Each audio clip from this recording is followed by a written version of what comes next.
हे बारक्या मुली बोला, तुम्ही बोला. त्यांच्या दोन मुली आहेत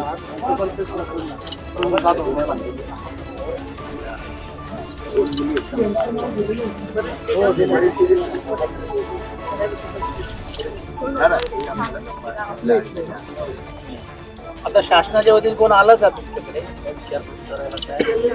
लोक आर्थिक परिस्थिती काय तर दानवे साहेब वगैरे कोण नाही आले बोलत नाही नाट्यातले जे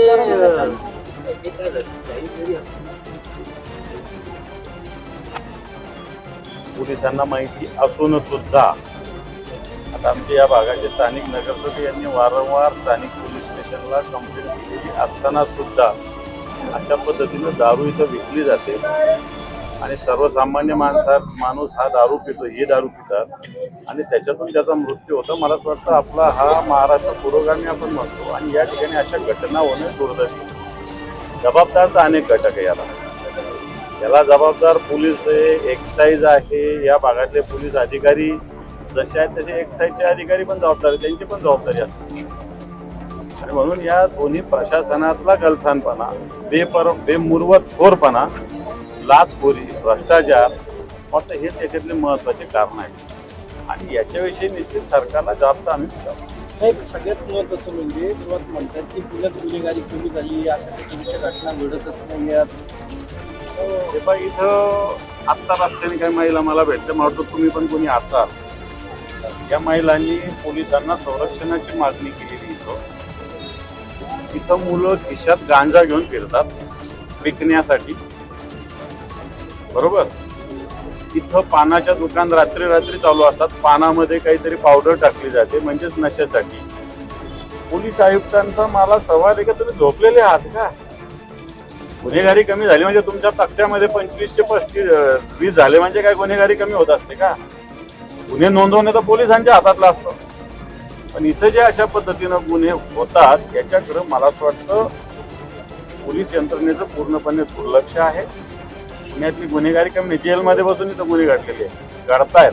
आणि काय कमी झाली गुन्हेगारीतली? पुण्याची गुन्हेगारी मला असं वाटतं हे क्राईम महाराष्ट्राचा सगळ्यात जास्त आता पुण्याकडे सरकलेला आहे. दिवसाढवळ्या अशा पद्धतीनं खून पडतात, मुडदे पडतात, लहान लहान मुलं नशेच्या आहारी गेलेले. तुम्ही सांगता 10 वाजता दुकान बंद होईल, 11 वाजता, इथे 3-3 वाजता कसे काय नशेचे दुकान चालू असतात? पोलीस आयुक्त ज्यावेळेस आले सगळ्या आरोपींची परेड घेतली होती, त्यानंतर तर वाढत गेली असते. आरोपींची परेड घेऊन काय आरोप गुन्हे कमी होत नसतात. आरोपी महा हुशार असतात.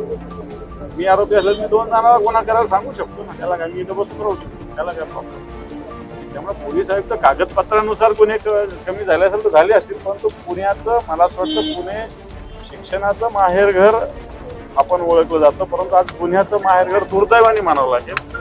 पुण्याची प्रतिमा फुलफिल खराब नाही झाली पाहिजे ही आमची भूमिका आहे, परंतु आज दुर्दैवाने गुन्हेगारांचं माहेरघर पुन्हा झालेले अशा पद्धतीने मेलेल्या लोकांच्या नोंदी नाही केल्यात अजून.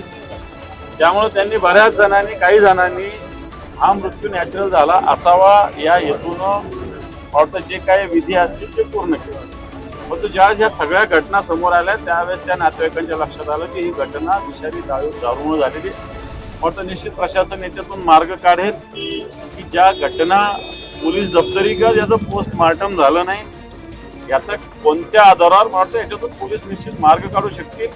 सरकारने विशेष बाब म्हणून इथल्या या सगळ्या, कारण जे लोक वृद्ध झालेले अतिशय सर्वसामान्य घरातले कित्येक महिला आहे या एकट्या आहेत आणि यांचं कुटुंब उघड्यावर आहे. मला वाटतं सरकारने या सगळ्या कुटुंबांना मदत केली पाहिजे, भूमिका आम्ही ठेवू आणि सरकारने केल असं वाटतं. पोलीस मधले जे अधिकारी काही एक्साईजच्या अधिकाऱ्यांना सुद्धा एक्साईजचे अधिकारी वाचवतात अशी सुद्धा आमच्याकडे काही जणांनी माहिती दिली. या भागातले संबंधित जे कोणी एक्साईजचे ऑफिसर आहेत त्यांच्यावर कारवाई होत नाही.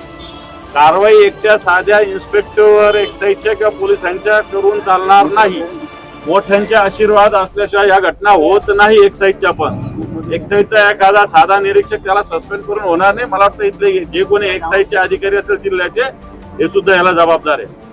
त्यांचा राजीनामा घ्यावा अशी इच्छा आहे का तुम्ही? कोणाच्या एक्साईजचे अधिकारी राजीनामा वगैरे नसतो त्याच्यावर सस्पेंड करावं लागेल. Suspend काय करायला होतंय याची वरिष्ठ इच्छा आहे. अधिकारी वाचला सगळ्यात main इथल्या जे कोणी संबंधित या जिल्ह्याचे कोणी जे अधिकारी